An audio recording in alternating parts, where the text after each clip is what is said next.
Menurut Erwin, ada perjanjian hutang piutang antara Anies Baswedan dan Sandiaga Uno ya. Menurut Erwin ini Anies masih ada utang sebesar 50 miliar rupiah kepada Sandiaga Uno pada Pilgub 2017 lalu. Ya, dan utang tersebut belum dibayar. Inilah yang kemudian ramai dibahas di media sosial dan langsung dibantah oleh tim sukses Anies Baswedan yaitu Sudirman Said. Menurut Sudirman Said, hutang tersebut sebenarnya sudah lunas karena Anies berhasil terpilih sebagai gubernur. Begitu bunyi perjanjiannya ya. Ada klausul yang mengatakan bahwa hutang dianggap lunas jika berhasil terpilih sebagai gubernur dan Sandiaga Uno adalah wakil gubernurnya. Ya, tapi tetap saja ini jadi pembahasan. Mungkin sebaiknya di-spill saja ya bunyi perjanjiannya. Bener nggak nih ya ada klausul yang mengatakan sebenarnya hutang tersebut sudah lunas karena Anies menjadi gubernur dan Sandiaga sebagai wakilnya, yaitu hitung-hitungannya modal kali ya. Tapi tampaknya ini diminta balik, ini ditagih nih ya. Saya sih melihatnya dari sisi lain, banyak netizen juga yang menyoroti dari sisi lain karena ini menunjukkan bahwa betapa Anies Baswedan ketika bertarung pada Pilgub 2017 lalu begitu kurang dana ya, dan nggak didukung oleh oligarki atau cukong ya. Bayangkan hanya untuk mendapatkan uang atau modal 50 miliar rupiah saja, di mana itu hitungannya kecil lah ya bagi pemilihan gubernur. Tapi Anies Baswedan ini nggak ada yang donaturnya ya, sampai harus ngutang dulu kepada Sandiaga Uno. Bandingkan dengan lawannya waktu itu ada Ahok ya, yang kelihatannya modalnya jauh lebih besar ya, ada teman Ahok dan lain-lain.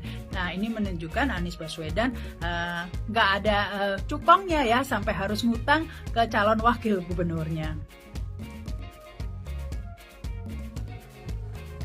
Menurut Erwin, ada perjanjian hutang piutang antara Anies Baswedan dan Sandiaga Uno ya.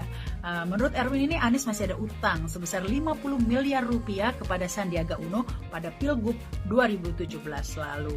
Ya, dan utang tersebut belum dibayar. Inilah yang kemudian ramai dibahas di media sosial dan langsung dibantah oleh tim sukses Anies Baswedan yaitu Sudirman Said.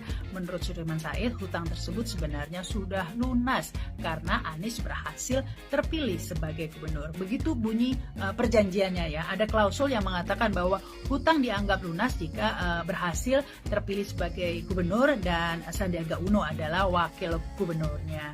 Ya, tapi tetap saja ini jadi pembahasan. Mungkin sebaiknya di-spill saja ya bunyi perjanjiannya. Bener nggak nih ya ada klausul yang mengatakan sebenarnya hutang tersebut sudah lunas karena Anies menjadi gubernur dan Sandiaga sebagai wakilnya, yaitu hitung-hitungannya modal kali ya.